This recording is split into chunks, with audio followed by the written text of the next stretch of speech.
Buenas noches, queridos porfirinautas. Sean ustedes bienvenidos a La vida bajo el sombrero de Rafael Cardona Sandoval, destacado periodista mexicano. Nacido en el Distrito Federal, hoy Ciudad de México, vivió en la colonia Santa María la Ribera. Desde joven estuvo rodeado de figuras notables como Gerardo Murillo y Mariano Azuela. La vocación por el periodismo es parte de su legado familiar.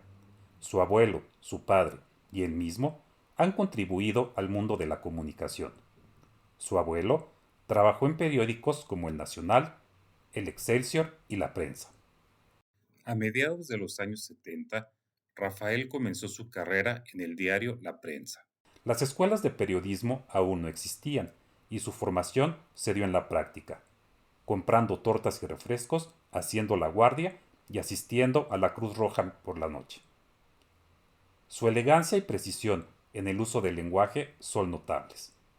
Libros como Prensa Vendida de Rafael Rodríguez Castañeda, Los periodistas de Vicente Leñero y Terca Memoria de Julio Scherer han explorado su trabajo.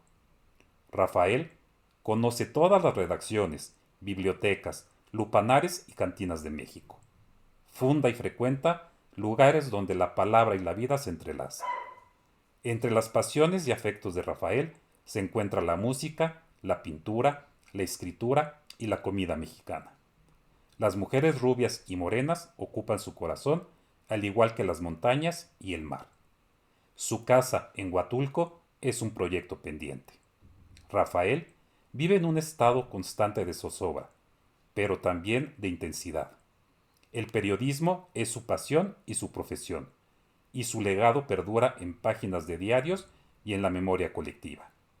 Rafael ha dejado una huella profunda en el periodismo mexicano a lo largo de 9 lustros. Su trabajo se encuentra archivado en hemerotecas y bibliotecas. Queridos porfirinautas, acompáñenme esta noche a conocer La vida bajo el sombrero de Rafael Cardona Sandoval. Rafael, sé bienvenido a Mi vida bajo el sombrero. Pues muy buenas noches, querido Rafael. Gracias por darme la deferencia de haber venido a mi casa para hacerte la entrevista. No. Quisimos hacerlo por vía remota y pues estaba muy inestable la señal, entonces, bueno, si lo vamos a hacer, hagámoslo bien y ya. Claro que sí. Para empezar, me dijiste cuando te dije maestro, cuando te conocí la primera vez, que eras solo un reportero. Pero reportero es el que le mando lo de la porfiria y lo publica en el Cristalazo. Pero el ser humano que viene a mi casa y me hace el favor de dedicarme horas de su tiempo, platicar conmigo, pues yo creo que sí le puedo llamar maestro. No, es simplemente un reportero que toma en serio su trabajo, porque un periodista no es únicamente una persona que fríamente recoge información, la publica y la divulga. Un periodista es alguien que va juntando vivencias y las va aprovechando para su propio crecimiento personal, espiritual, cultural y de todo orden, porque es una profesión vivencial. Claro. No es únicamente una rama de la política, que sí lo es, ni un complemento de la vida deportiva, que también lo es. Es la posibilidad de mirar el mundo sin intermediarios. Claro. Ese es el privilegio de un periodista. No, el privilegio no es pasarse un alto y espantar a un policía, ¿no? Ese no es el privilegio del periodismo. El privilegio del periodismo es conocer el mundo y la vida y aprovecharlo hasta el extremo. Eso es. Además, hay una línea que leí tuya que el periodismo te encontró a ti, no encontraste tú al periodismo. Pues sí, porque mi familia había participado en esto desde varias generaciones antes, ¿no? Bisabuelo, abuelo, padre, tíos, en fin, toda mi familia tenía algo que ver con el radio, con la televisión, con los periódicos, con los libros, con la literatura, con la cultura. Y bueno, yo no sabía que yo tenía un lugar ahí reservado. Yo quería hacer otra cosa, ¿no? Y siempre le preguntan a uno, si usted no fuera lo que es, ¿qué le habría gustado ser? A mí me habría gustado ser boxeador, matador de toros, a lo mejor abogado. Me interesa, me gusta el mundo de las leyes. Sí. Y bueno, pero finalmente estaba yo señalado, escogido para. Claro. Y sin darme cuenta, terminé así. De Bueno, hecho, no terminé, empecé. ¿intentaste arquitectura, filosofía? No, yo estudié, eh, mi ingreso a la universidad fue un poco caótico, porque yo quería entrar a la UNAM, Sí. y no pude porque la UNAM estaba ocupada por el ejército, porque era el año del 68. Y para no perder el tiempo, mi papá me dijo que me inscribiera en una universidad privada. Sí. Y entonces fui a dar a la Universidad Iberoamericana y me inscribí en la carrera donde la cola fuera más corta. Y ahí me inscribí en una cosa que decía ciencias sociales. Dije, pues aquí me inscribí. Y ahí me inscribí. Por esa razón, porque la cola era la más corta. No porque tuvieras tú alguna inclinación hacia ello. No, yo no quería ser sociólogo. Y hasta la fecha la sociología me parece una ciencia que sirve para hacer estadísticas. Aquí tenemos en la pantalla a tu abuelo. Ahí está, sí, ahí está mi abuelo, con muy de la época, ¿no? Con su corbatita de pajarito. Él nace en Costa Rica, ¿no? Él era costarricense, después de muchas aventuras personales, literarias y políticas, vino a dar a México y aquí se quedó, aquí tuvo a su familia. Él ya llegó casado, ya llegó con uno de mis tíos que ya había nacido, y los otros nacieron en México y aquí se quedó y aquí se murió. Okay. Él era poeta también, ¿no? Él era poeta, sí, era poeta, dejó la poesía porque había que mantener una familia y solamente Neruda podía vivir de la poesía, darse sus lujos. de la poesía y el presupuesto, porque Neruda vivió, como en algún tiempo Octavio Paz, del servicio exterior de su país, y otros poetas como Amado Nervo, como Gorostiza, ¿no? Que se combinaba la poesía con la burocracia. Claro. Para poder sobrevivir. López Velarde era funcionario de la Secretaría de Gobernación. Y luego seguimos con tu papá, que estuvo en medios, ¿no? En televisión. Sí, mi y papá radio. estuvo, sobre todo en radio. Él estuvo primero de muy joven en XCB, después pasó a XCQ y después fue director en XW y al final de su carrera trabajó en el Instituto Mexicano de la Radio. Los últimos 12, 13 años de su vida trabajó ahí. Bueno, un poco menos, porque ya después estaba jubilado. Sí. Antes de morir. Pero me decías que gracias a él tú tuviste acceso a muchas personalidades del medio artístico de Sí, porque él era director artístico de una época en la que había radio en vivo. Y entonces se hacían programas con Agustín Lara, con Pedro Infante, con José Alfredo Jiménez, orquestas completas, mariachis, con Rubén Fuentes, con toda la gente que después estuvo en la gran industria del disco. Y entonces él los conocía a todos, de algunos era muy amigo, había reuniones en la casa y pues ahí conocí a todos, ¿no? Claro. Bueno, no a todos, pero a muchos de ellos los conocí, siendo yo un chamaco, ¿no?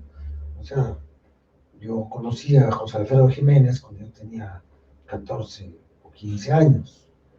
Pero tú sí dimensionabas qué tipo de personaje era. Pues yo sabía que José Alfredo Jiménez hacía canciones y como mi papá me enseñó a tocar la guitarra, pues yo cantaba las canciones de José Alfredo con José Alfredo, ¿no? Okay. Y le decía, oye, José Alfredo, oye, cantamos la que se fue, y el otro decía, no deslata, y yo le decía, dale tantito, oye. Pero eran cosas de la casa, eran cosas de tu entorno familiar. Sí. Entonces, pues, ahí fue. Esta foto me dices que es una foto que es especial. Esa foto es una foto de cuando salimos del periódico Excelsior, cuando el director del periódico era Julio Scherer, se peleó mortalmente contra Luis Echeverría, y Luis Echeverría se peleó mortalmente en contra de él, y entonces chocaron, y pues cuando ocurre un choque entre un periodista y un jefe de Estado, siempre pierde el periodista. Sí, por lo general. Entonces salimos a la calle algunos, nos quedamos sin trabajo, los que éramos, digamos, fieles a la dirección establecida, y yo sabía cuando vino el pleito en qué iba a terminar. Yo sabía que íbamos a perder el pleito. Pero a mí Scherer me había ayudado mucho en la construcción de mi carrera y yo le debía a él fidelidad, sí, o por lo menos solidaridad. Y entonces dije, pues yo correré el destino que él corra. Y ya que nos fuimos, entonces ya me separé del grupo de Scherer, sí. Aunque fui el primer jefe de información de Proceso, Okay. cuando se empezó a hacer la revista. Y en esa fotografía estamos con José Pajés, que era en aquel tiempo el director de la revista Siempre. Así es. Director y propietario de todo. Él era la revista Siempre. Y entonces, como él había tenido un problema similar al de Scherer con Echeverría, él lo había tenido con Miguel Alemán, sabía lo que era un exilio de este tipo. Sí. Entonces nos ayudó, o le ayudó a Julio, y nos prestó un edificio completo para hacer ahí el proyecto editorial que quisiéramos. Y la opción que se escogió por la facilidad técnica de hacerlo fue una revista. Primero una agencia de noticias y después una revista. Que para los que nos están haciendo favor de vernos, es el papá de la que fue diputada y senadora Beatriz Pajés. Solamente diputada. Beatriz Pajés. Ya le estoy poniendo entonces más carrera. Sí, no, fue diputada, y diputada por Tabasco, de donde eran ellos, ¿no? Y bueno, y Beatriz todavía mantiene la revista que fundó y dirigió su papá. Así es. ¿Qué implicó en tu vida el haber conocido a Manuel Buendía? Bueno, Manuel Buendía fue mucho más que un amigo, mucho más que un maestro, mucho más que un mentor, mucho más que un cómplice. Fue una presencia imborrable, una presencia inolvidable. Fue mi padrino de bodas. Y éramos tan cercanos que cuando fue el viaje de bodas, nos fuimos las dos parejas, él y alguien, y yo y mi esposa. Claro. Nosotros fuimos un viernes en la noche y nos fuimos a Querétaro. Okay. Y mi esposa me dijo que, ¿cómo se me ocurrió una luna de miel en Querétaro? Y yo le dije, no, es que mañana torea Paco Camino. Ese era el motivo. Y mira, pues nosotros vamos a tener una vida por delante y vamos a poder ir a muchos viajes y a muchas playas y mucho Acapulco. Entonces, hoy vamos a Los Toros, hombre. Porque además yo el lunes tengo que regresar al periódico. Claro. Nada más me dieron 2 días de permiso. Y además eres cumplidor, porque si tienes un lugar en Acapulco, o tuviste un lugar en Acapulco. Sí, bueno, un día pues compré una casa en Acapulco para la familia, ¿no? Y de ahí llegaron ya, bueno, pues, mis hijos y mis nietos. Bueno, llegó hasta el huracán Otis. Sí, caray. Hasta ese llegó, pero no hizo muchos destrozos. No, Nada más los necesarios. tuviste suerte. Nada más los. Aquí estás en el sepelio de ella. Ese fue el velorio de Manuel. Y estoy ahí con, creo que es Luis Suárez, y Manuel Alonso, que era el director de comunicación social de la presidencia, con quien yo trabajaba como director de información. ¿Tú cómo te enteras que lo habían asesinado? Yo estaba en Yucatán en una gira con el presidente, y nosotros, cuando íbamos a las giras presidenciales, en el cuarto del hotel, el Estado Mayor Presidencial ponía un teléfono directo con Los Pinos. Por cualquier problema que se presentara, Estar siempre comunicado. había un teléfono de esos que llaman de punta a punta, ¿no? Sí. O sea, ese teléfono no servía para llamar a ningún lado, nada más era para tener comunicación instantánea con la oficina. Y yo estaba guardando ya mis cosas, ya habíamos acabado la gira, y estaba echando las cosas en la maleta, y las cosas del baño, no sé qué, y sonó el teléfono y contesté, y era la secretaria de Manuel Alonso, que me dijo, oye, hay una emergencia aquí, porque balacearon a Manuel Medina. Y le dije, no lo creo. No, sí, claro, sí lo balacearon. Dije, no creo que a Manuel lo puedan balacear. A Manuel o lo matan o no lo matan, porque Manuel siempre anda armado. Entonces, si le tiran y no le dan, él saca la suya y se arma un tiroteo. Entonces, si lo mataron, pues, lo mataron por la espalda, pero era la única manera. Él ya sabía que corría riesgo. Sí sabía, y yo se lo había advertido muchas veces, porque él andaba siempre diciendo que las armas y que él traía pistola y no sé qué, y que él era muy buen tirador. Y yo le decía que no hiciera ostentación de su condición de hombre armado. Claro. Dice, no, es que si me quieren hacer algo me llevo uno por delante. Le dije, Manuel, es que no lo van a atacar por delante. El día que lo quieran matar, le van a meter 4 tiros por la espalda. ¿Cómo ocurre? Y le metieron 4 tiros por la espalda. Qué fuerte. Entonces ya por eso yo nunca le digo nada a nadie. Más vale. Porque luego le atino, ¿no? Y de ahí surgen un grupo de reporteros, ¿no? Porque también Raimundo creo que estaba muy cerca de él. Sí, pues no sé. Yo a Raimundo, yo le presenté a Manuel. Raimundo me pidió que lo quería conocer y que si yo, que era su amigo, lo podía acercar. Y lo acerqué y lo presenté y tuvieron una relación. No sé qué tan frecuente ni sé qué tan intensa. Y tampoco me interesa entrar en una disputa por la viudez de Manuel, ¿no? Claro. Manuel tenía muchos amigos, conocía a mucha gente y cada quien tenía el lugar que él quería que esa persona tuviera, ¿no? Claro. En tu libro hablas de varias personalidades, entre ellas están ellos. No sé si tuviste contacto con ellos o fue nada más contacto de tipo prensa. ¿Como quién? Como Jaime Sí, Sabines. Bueno, Jaime, yo con Jaime fui amigo, no fuimos amigos cotidianos, ¿no? Pero sí tuvimos una relación cercana, muy cercana y frecuente.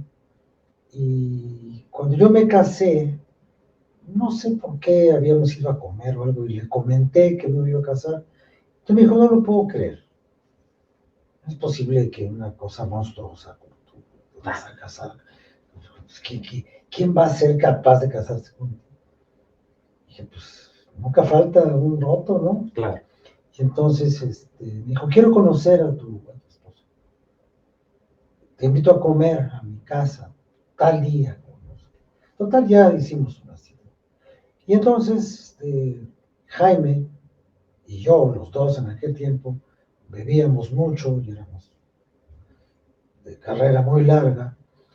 Y entonces, cuando yo llegué a su casa, él ya iba bastante adelantado. Y bueno, seguimos hablando y comimos y bebimos y tal. Y de pronto se levantó y le dijo a mi esposo, dijo, yo te quería conocer, sigo sin entender por qué te casas con esta cosa, pero te quiero hacer un regalo.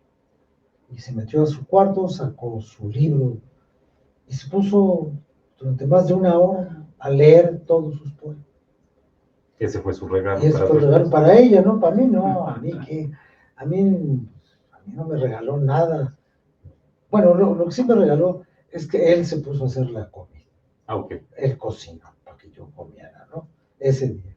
Y los otros días, pues íbamos a comer a una cantina. Todavía vivimos otro México, donde un hombre famoso como él llegó a ser, se podía meter en una cantina y nadie lo molestaba y comíamos. Y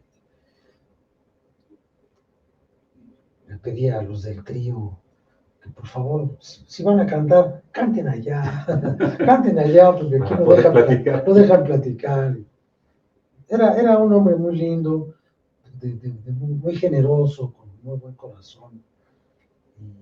Y yo lo quise mucho y bueno, pues, la historia con todos los escritores, ¿no? Me regaló sus libros, me dio consejos de estilo, de ganarle lugar a otras palabras cuando yo escribo. Y fue una buena relación. Porque digo, tú eres reconocido por tu manera de escribir y de hablar, que siempre ha sido muy correcta y usas el lenguaje de la mejor manera. Bueno, uno trata, es que si uno hace una guitarra, si uno es laudero y quiere hacer una buena guitarra, pues debe buscar la mejor madera. Claro. Para que la guitarra suene bien. Entonces, si uno vive de escribir, pues trata de escribir con las palabras precisas, correctas, que signifiquen exactamente lo que uno quiere decir. Claro. Porque si no está uno otorgando la precisión que las cosas merecen. Totalmente. Si uno va a tocar el piano, no puede confundir un sí con un la, porque ya no suena igual, es otra cosa. Claro. Y si no sabe acomodar las manos en el teclado, pues entonces tiene que aprender a tocar el piano. Así la máquina de escribir o el teclado de la computadora es como el teclado del piano, más que en vez de sonidos, uno va formando palabras y las va acomodando. Total, son las mismas letras. Así es. No hay más letras que las que hay. Como el pintor, no hay más colores que los que hay. Bueno, pero hay que saber combinarlos, sí, claro, y aplicarlos con buena técnica. Y entender la estética, porque pues tampoco puedes ponerte ahí a lo loco nada más. No, pues no. Eso, no. Pone uno ahí a jugar a un chimpancé y ya, ¿no? Pero ¿y no sientes que luego se ha quedado muy elevado ese tipo de lenguaje para la gente promedio? Pues si a la gente promedio no le entiende, pues la gente promedio que lea lo que sí entiende y ya. Yo prefiero que...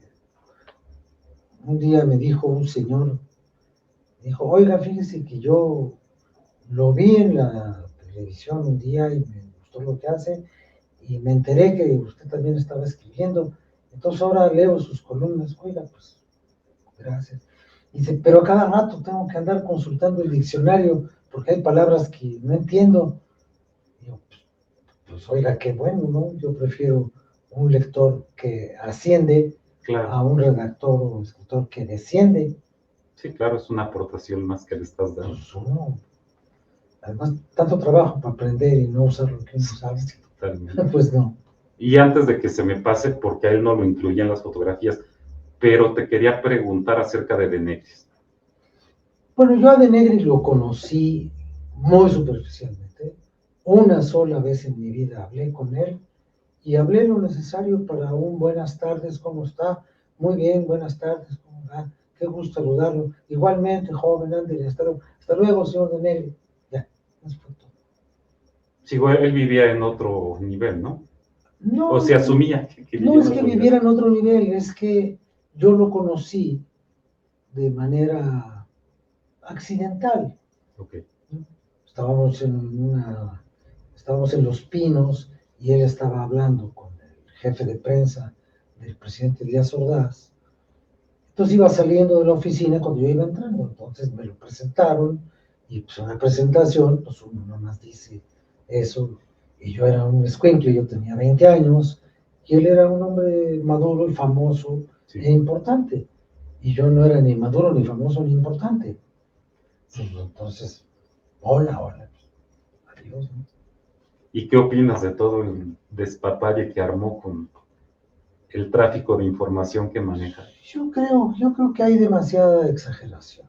Ok, Eh, no es posible juzgar a un periodista de la primera mitad del siglo pasado con los códigos morales o morales entre comillas del siglo XXI. sí, totalmente. Es otra cosa. De Negri fue el mejor periodista que sus circunstancias le permitieron y como yo nunca he creído que el periodismo sea el escenario de la moral pública ni de la moral privada, pues el señor hizo lo que hizo, fue el mejor de su generación y si cayó en pecados de corrupción, no sé quién va a tirar la primera Claro. piedra. Vaya, mira, nunca me imaginé esta respuesta. Yo no sé quién va a tirar la primera, ¿eh? Claro, Y los he conocido a todos. sí, me queda claro. También mencionas a Jacobo Zabludowski. Bueno, Jacobo fue otra cosa importante en mi vida. Creo que Jacobo Zabludowski fue la primera persona que yo vi en mi vida. Fuera de mi papá y mi mamá y el obstetra, creo que fue Jacobo. Y lo creo porque cuando yo nací, mi mamá me dijo que al día siguiente Jacobo llegó a saludarla con un ramito de flores y que ella estaba en la cama del hospital y yo estaba ahí despierto y no me acababa de comer o no sé. Y entonces llegó Jacobo y se acercó y saludó y tal y cual. Y entonces a lo mejor yo ya veía, no sé, Sí, pero si yo ya veía, al primero que vi fuera de mi familia fue a Jacobo. ok, Ya después lo vi en la televisión, después trabajé con él y fue conmigo cariñoso, generoso, me enseñó muchas cosas. Le debo un poco de mi vocación por el gusto al tango, conocí de autores, me regaló libros, me dio trabajo, me invitó a su casa, me abrió su puerta, me ofreció su mesa, fui y sigo siendo todavía muy amigo de sus hijos, sobre todo de Abraham. Trabajé con Abraham muchos años, hicimos una revista juntos. Entonces fue una familia completa de mucho cariño. Y compartíamos, Jacobo y yo, el gusto por la fiesta de los toros. sí, Y él tenía un palco en la Plaza México que la empresa le había asignado ahí. Y entonces yo un día le pedí que si me lo prestaba, que quería yo invitar a unas personas. Y me dijo, vete a la oficina mañana y te doy las tarjetas. Eran dos tarjetas con todos los lugares ahí. sí, Y pasé por las tarjetas, me fui a la corrida, llevé a mis invitados, todo estuvo muy bien. Y guardé las tarjetas allí en un cajón en mi casa y se me pasó ir a dejárselas. Y se pasó un domingo y se pasó otro domingo Y como el tercer domingo me hablan por teléfono, me dice, oye, Rafa, te quiero pedir un favor. Sí, Jacobo, lo que usted quiera. ¿No me harías favor de prestarme tu palco? Sí, sí, sí, ahorita mismo voy para allá. Entonces, ya muy apenado para las tarjetas, me fui a su oficina y dije, oiga, perdóneme. Y dice, no, no, no, yo luego te lo devuelvo. Entonces, era una relación así, ¿no? Sí. Una Muy, manera muy elegante de pedir muy la tarjeta. cercana, muy cariñosa. Y fue un gran periodista, un gran periodista. Fue el creador de la televisión informativa en este país. Cosa que ningún otro le puede disputar ese rango. ¿No? Nadie puede. Me comentabas tú que con las redes sociales ha cambiado mucho, obviamente, el periodismo, pero que en su momento, pues él era el que informaba a toda la nación. Y, yo creo que el periodismo no ha cambiado con las redes sociales. Yo creo que el periodismo se mantiene en su rincón, o en su patio, o en su torre, o en su terraza, o en su cancha. Y las redes sociales son un sucedáneo, porque no tienen el componente vivencial que debe tener el periodismo. Claro. Entonces, un señor que graba, por ejemplo, un choque con su teléfono en la calle, está dando ese momento, lo está transmitiendo, pero no está explicando qué pasó y por qué pasó y cuáles van a ser las consecuencias. Y, en fin, todo lo que hace que el periodismo sea la narración completa de la vida. Claro. Dentro de un contexto. Estos son chispazos nada más, ¿no? Y el periodismo, pues ahí está. La prueba es que, por ejemplo, en la atención que este presidente que ya se va, Eso dice. no, se va, de que se va, se va, de que se ausente de la política plenamente, es otra cosa que vamos a ver con el tiempo, ¿no? Así es. Pero se va porque no caben dos en la misma silla, De acuerdo. ¿no? Y aunque uno de ellos no quiera prestar la silla, pero es otro problema. Pero lo que el presidente hace en sus conferencias Sí. es analizar lo que se publica en los periódicos, muchísimo más que lo que se dice en las redes o en el X o en el Instagram o en el ese. O sea, le preocupa lo que publica el New York Times, le preocupa lo que publica Reforma o el periódico Excelsior o lo que decimos algunos, que a algunos los atacan más que a otros, pero La mayoría han desfilado por ahí. sí, pero no se mete con los influencers. No, Eso no le importa, porque eso no tiene peso.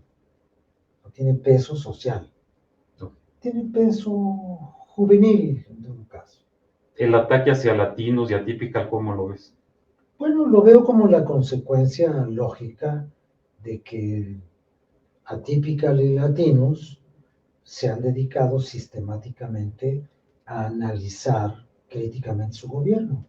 Entonces, él considera, desde mi punto de vista, de manera equivocada, que él puede subir al ring a organizaciones informativas que no tienen la fuerza, ni el peso, ni las herramientas del Estado. Claro. Un jefe de Estado no está para pelearse con los ciudadanos. Por supuesto. Está para gobernar. Yo creo que aquí hay un error de comprensión de mandatario. El mandatario no es el que manda. No, Él sí es que el primero, exacto. recibe un mandato, ¿no? No, pero el poder tiene su propia lógica. Sí. Nada más que el poder, para que sea moralmente admisible, debe respetar la integridad de los gobernados. Totalmente. Entonces, cuando el poder exhibe, persigue, injuria, el poder está descendiendo de su categoría. No se emitieron 30 millones de votos para que un señor demuestre qué tan peleonero puede ser. Ujú. Se le escogió para otra cosa. Y además, pues él nunca se ha quitado la cachucha de candidato. Pues más que de candidato, de agitador político, Sí, de acuerdo contigo. ¿no? Activista de su propia causa. Sí, de acuerdo contigo. Entonces, ¿Tú qué opinión tienes de él? ¿Lo conoces en corto? sí lo conozco, nunca quise hacerme su amigo, nunca lo busqué. Hablé con él antes de que fuera jefe de gobierno, algún día en un foro casual sobre seguridad, que yo dije algunas cosas, él estaba presidiendo ese foro y al final hablamos un poco. Pero nunca creí en su prédica.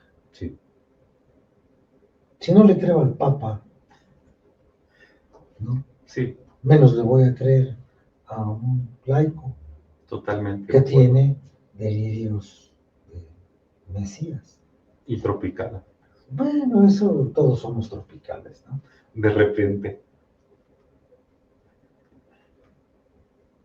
A Somoza lo mencionas, pero es nada más, te digo, en tu parte de reportero, o llegaste a convivir con él. No, no, Dios me libre, no, no, no. No, yo a Somoza lo conocí cuando el terremoto de Nicaragua. Ok. Y entonces yo fui a verlo al día siguiente del terremoto, a su, a su finca que estaba a las afueras de la ciudad de Managua. Y bueno, hablé con él y confirmé lo que yo siempre había pensado de él, ¿no? Que era pues, un gorila que olía a whisky y a lavanda. Qué buena descripción. Bueno, aquí estás con Raimundo. Ahí estoy con Raimundo en la presentación de un libro que publiqué hace, pues creo que hace ya como año y medio o algo así. Sí. Y Raimundo hizo los comentarios del contenido del libro. Y pues, fue una presentación. Ahora yo, lo que vi en tu libro es que para ti la figura de la mujer ha sido muy importante en tu vida. Bueno, yo no hablo mucho de las mujeres en mi vida, Tu porque, mamá, tu... bueno, sí, claro, No claro. encontré fotos de ellas, pero sí vi que hablas mucho de ellas y de la figura de la mujer. Sí, bueno, es que es lo natural, o sea, nosotros vivimos rodeados de mujeres, ¿no? La madre, la abuela, eh, la maestra, y más adelante, bueno, las novias, el amor, las compañeras, en fin, las mujeres son la mitad de nuestra vida. Sí, totalmente de acuerdo. Entonces, bueno, pues uno tiene que hablar a veces en singular y a veces en plural. Y entonces uno habla en singular cuando sabe que el libro lo puede leer su esposa, porque no puede uno hablar en plural cuando va a dejar ahí un testimonio Sí, para que todo totalmente. el mundo se entere. Pues no, A la López Obrador, que dejas todo documentado para... no, no, dicen, mi pecho no es bodega. No, pues el mío sí. ¿Por qué dices que el 90% de los periodistas que conoces son asnos? Pues porque no les interesa la cultura. Están solamente sobre la superficie, no tienen, eh, sobre todo en estos últimos tiempos, ¿no? Sí, Por ejemplo, el caso de De Negri. sí, De Negri era un hombre culto en varios idiomas. sí. Y era un hombre que escribía y que sabía de literatura, que sabía de historia, que sabía, sabía del mundo. Y ahora, un día, no voy a decir los nombres, pero cuando yo era director de información de la presidencia, fuimos a China con el presidente. Sí. Entonces, una mañana había pocas actividades oficiales, porque iba a haber una comida del presidente con Deng Xiaoping, y no todos los periodistas podían ir a la comida, solo un pequeño grupo, que eran 2 o 3, que trabajaban conmigo dentro de la estructura del gobierno. Y esos hacíamos la información y se la dábamos a los demás y les explicábamos lo que había pasado y cómo había pasado.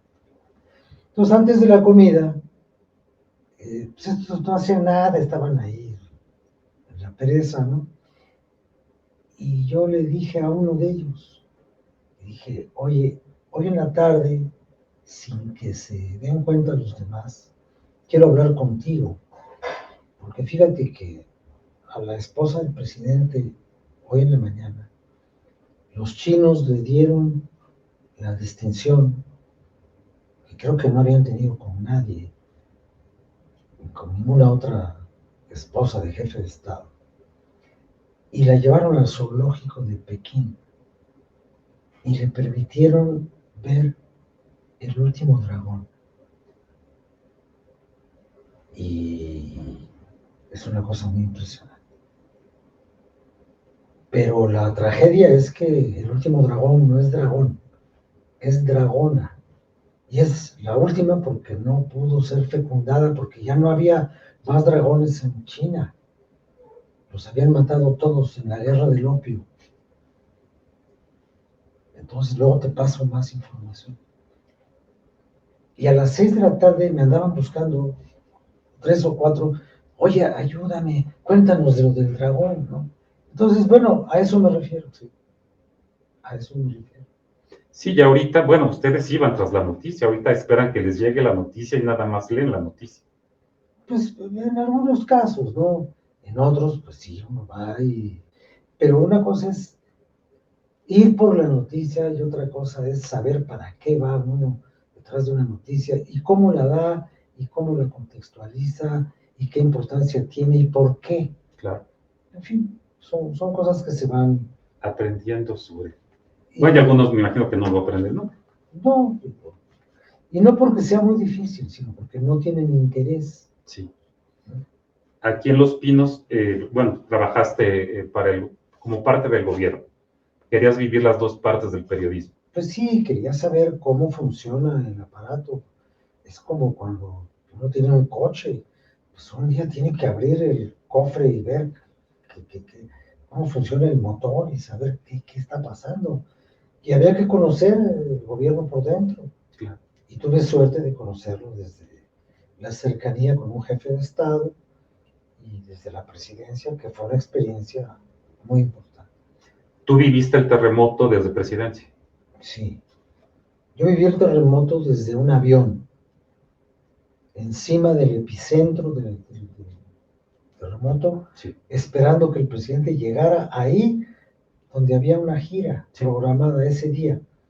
El presidente ya no llegó, yo llegué, me quedé con todos los periodistas y regresamos del aeropuerto de Iztapas y Guatanejo, regresamos como a las 5 de la tarde. Y ya después de ahí me quedé, todavía salí con el presidente a un recorrido, cuando el segundo terremoto yo estaba con él. El presidente no quiso hacerse propaganda con el tema. Salió 20 veces, yo lo acompañé casi a todas.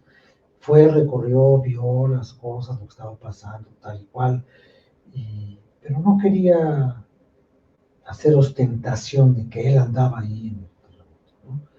Y eso lo aprovechó muy bien la oposición política para acusarlo de inacción, de descuido, de desinterés, lo cual no fue cierto. Fue una mentira.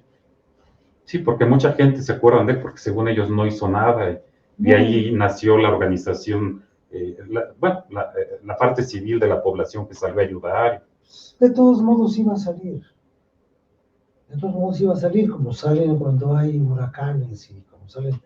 Y la única diferencia es que el gobierno tomó el control de muchas cosas y había una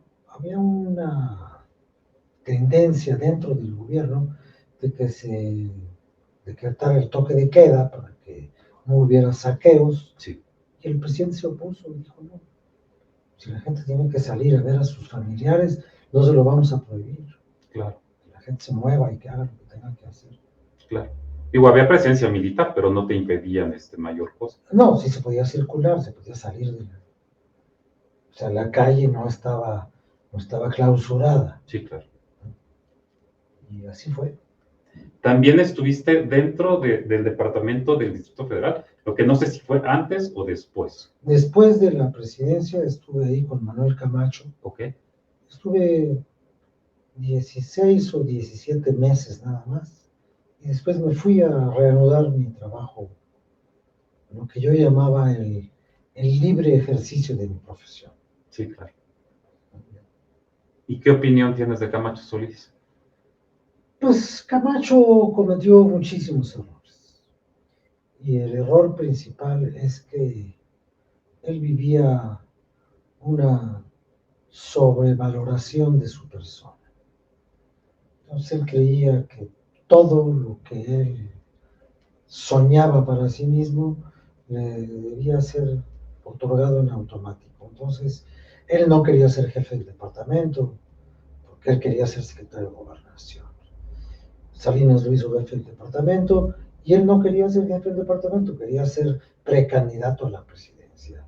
Entonces, por andar haciendo cosas que no le tocaban, dejaba de hacer las que sí le tocaban, ¿no? Y ahí fue donde nació el respaldo de ciertos grupos del gobierno en favor de Andrés Manuel López Obrador, que llegaba al Zócalo a plantar barrenderos y el éxodo de la democracia, no sé qué, y para quitar el plantón, Camacho, Marcelo Ebrard y hasta el propio Manuel Bartlett le financiaban el campamento y el levantamiento del campamento y el camino de regreso, y ahí está la lana.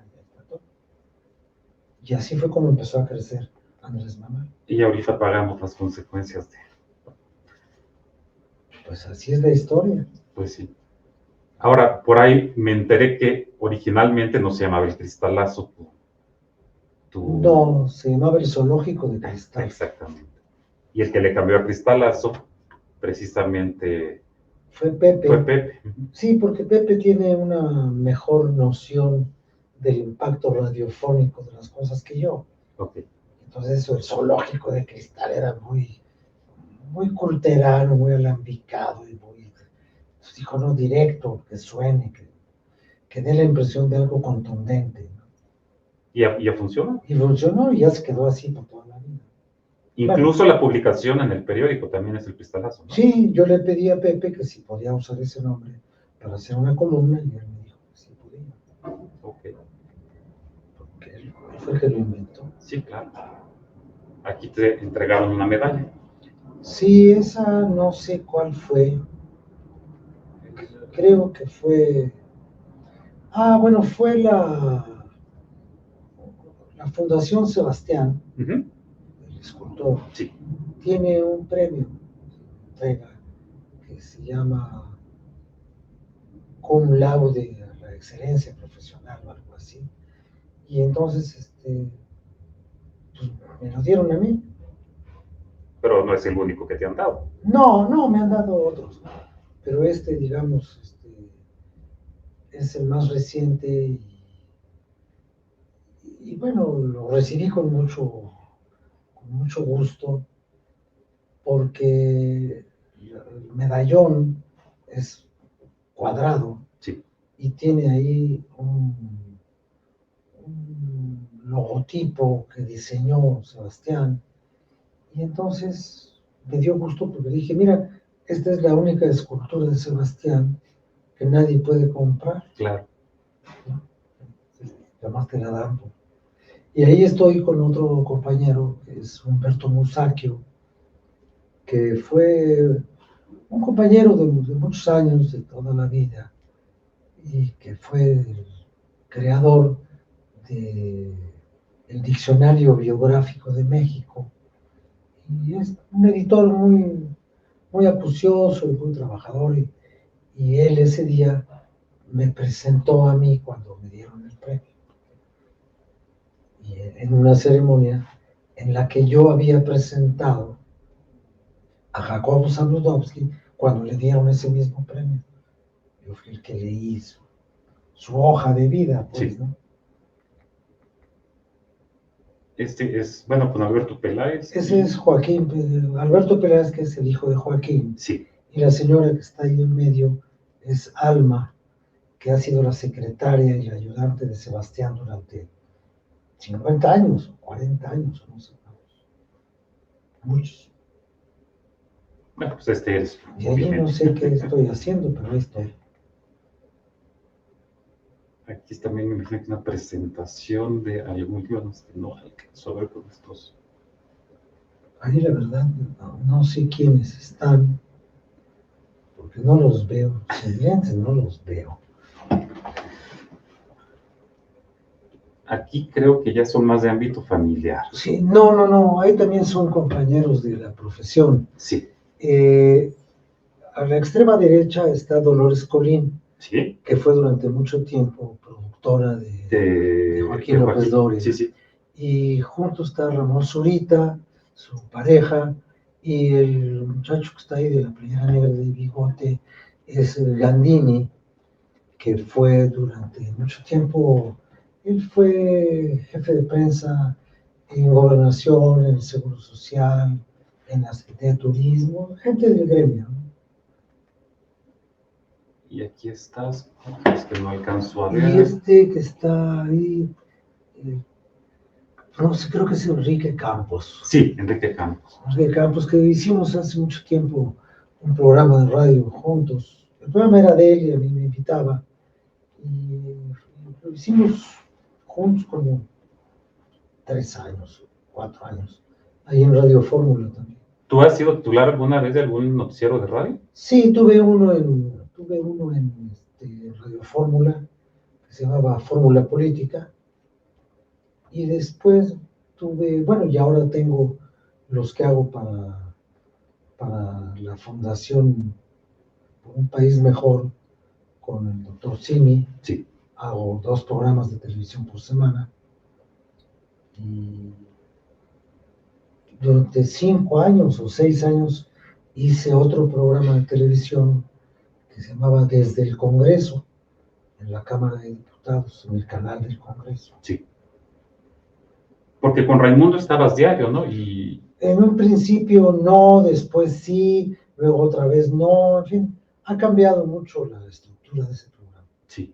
Y se les atravesó la pandemia, ¿no? Se atravesó la pandemia y eso cambió todo, absolutamente sí. Todo. Y no se ha vuelto a hacer, el mundo ya no es como antes. No. Como antes de la pandemia. No regresó. Aquí tengo entendido que es tu esposa. Sí, seguramente antes de que nos casáramos, esa debe ser alguna de sus hermanas, de las chiquitas, ¿no? Y esa...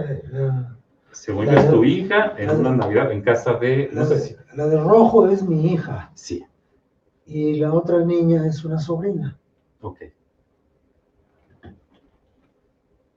Y luego que crecen los hijos. Y luego pues ahí está mi esposa y creo que está mi hija también. Ya crecidita un poquito. Sí. Y ahí está mi esposa, no sé qué está colgando del techo. ¿Es artista? No, ella bailaba cuando era joven. Ok. Estaba en el Ballet Nacional de México. Y esa es mi hija, la que está en medio. Y la otra es su mamá. Y ese debe ser alguno de mis nietos, no sé cuál. ¿Cuántos tienes? 3. Y esa es fíjate cómo son las cosas. Esa muchachita chiquitita ahorita está en un viaje de cosas de la escuela en Finlandia. Okay. No sé por qué se tuvo que ir hasta Finlandia, pero de ahí está pues de meses, ¿no? Sí. Y ahí, bueno, pues ha de ser un cumpleaños. Y el que está ahí en medio, ese es mi hijo. La muchacha de azul es su esposa. Y ahí fue, pues no sé qué. Esta creo que la tienes como las mujeres de tu vida o las princesas de mi vida. No sería tan cursi decir las princesas de mi vida, porque ni yo soy rey ni ellas son princesas. Bueno, pero las hijas acaban siendo lo que ellas quieren. Sí, pero princesas, pues no, princesa Diana, Y se le acabó. Pues, y luego ahí estoy con mi nieto, que ya es un muchacho grande. Estamos aquí en la final del fútbol, cuando el señor América ganó el bicampeonato. Y es que este en medio es mi hijo, ¿Y si le vas a la América? que de chavo jugaba en el América. Ah, mira. Pues no me queda más remedio. No, ya ante lo que me estás diciendo, sí, ya Sí, veo no, que no, no. no me queda más remedio. Pues es una cuestión. Y ahí está la cosa del libro. Así es. Y esa portada del libro, que no se distingue ahí, también yo la pinté. Es un cuadro que tú hiciste, sí. Sí. Y pues luego me da por pintar y por hacer cosas. ¿Y el título, cómo lo concebiste? Pues es que es una frase de una novela de Nabokov, el personaje que le dice a una muchacha: eres la luz de mis ojos y el fuego de mis entrañas. Entonces yo dije, bueno, el fuego de mis entrañas, ¿cuál ha sido lo que me ha mantenido en movimiento? Pues mi profesión, mi gusto por el periodismo en todos sus tiempos y en todos sus modos, ¿no? Entonces, pues ese es el fuego interior. Entonces, sí agradeces al periodismo que haya dado contigo. Ah, sí, claro. Sí, hemos hecho una buena relación. Lo quiero y creo que me quiere. Yo creo que sí. Sí. Y nosotros le agradecemos Y mucho. si no me quiere, pues me ha dado todo lo que tengo. Y me ha dado todo lo que soy. Y parece que todavía hay cuerda Yo espero que sí. para otros años. No sé cuántos, pero vamos a ver. Pues sí. Eso solo Dios sabe. Pero pues hay que ponerle buena cara. Pues sí, además, como decían los antiguos que daban consejos basados en la religión, decían, bueno, sí, a Dios rogando y con Y el con mazo el mazo dando, dando. ¿no? Pues sí, pues, está bien, ruégale a Dios, pero deben por algo de tu parte, ¿no? Sí, claro. Porque él solo no lo va a hacer. Y después de la buena noticia que me dices que Morena se nos queda cuando menos más de 10 años, pues ya. Bueno, pues de modo, así hay que vivir y ha habido cosas peores, ¿no? ¿Crees? Sí, sí. Mira, yo creo que a veces exageramos nuestras propias circunstancias, ¿no? Sería peor vivir, sería peor vivir en la colonia, o en la Inquisición, sería peor vivir en circunstancias como el franquismo o como lo que pasó en Chile, en fin. Hay que estar atento de que ojalá que eso no nos pase y luchar para que no ocurra, ¿no? Pero bueno, hasta ahora se puede vivir. ¿Tú no ves que las cosas puedan irse hacia un sesgo de ese tipo? Tan acusado, no, no lo creo. No lo creo. Creo que va a haber algunas dificultades para ciertas cosas y eh, creo que los primeros que, mira, cuando hay un gobierno autoritario se puede vivir. Sí. Yo conocí lo que era ejercer esta profesión cuando el presidente era Gustavo Díaz Ordaz. Sí. Y después terminé respetando al señor Díaz Ordaz y yo diría que hasta teniéndole comprensión. Sí. Y cuando lo conocí, ya después de su encargo, tuve siempre una buena impresión de él, a pesar de sus graves errores y de lo que ocurrió en el 68. Pero se puede vivir con un gobierno autoritario. Con un régimen dictatorial es mucho más difícil. Y lo primero que se cierra cuando una dictadura se impone son las universidades, los parlamentos y el periodismo. Así es. Después ya padecen los demás. Entonces, como yo voy a estar en la primera línea de batalla de los golpes, si es que los golpes llegan, claro. Bueno, pues a lo mejor alguien le sirvo de escudo, ¿no? Claro. Nomás una vez, porque a la segunda ya no puede uno tampoco, ¿no? Claro. Pero yo no veo el régimen dictatorial en el futuro de este país. Sí veo abusos autoritarios, muchos. Sí. pero eso lo podemos sobrevivir. Pero bueno, esas cosas se tienen que ir ajustando, se tienen que ir buscando caminos y todo. Y a final de cuentas, los gobiernos autoritarios que pueden desembocar en gobiernos dictatoriales, pues tienen, como en un caso como el de aquí, un respaldo popular mayoritario. Sí. Nadie engañó a los electores de este país. No. Y si los electores decidieron eso y se equivocaron todos, pues se equivocaron todos. Sí, más bien la democracia es la que no está bien evaluada. Bueno, vamos a ver qué pasa, por ejemplo, en Estados Unidos, con la democracia entre un viejito chocho y un delincuente. Sí. Pues a ver para dónde se hace. Sí. Pero bueno. Y Europa también se está complicando. Pues sí, Europa ha vivido complicada toda la historia. Europa, la historia de Europa es la sucesión de las guerras europeas. Sí. Toda la vida. Toda. Desde los estados pontificios hasta desde las cruzadas hasta el día de hoy, toda la vida se están peleando todos contra todos.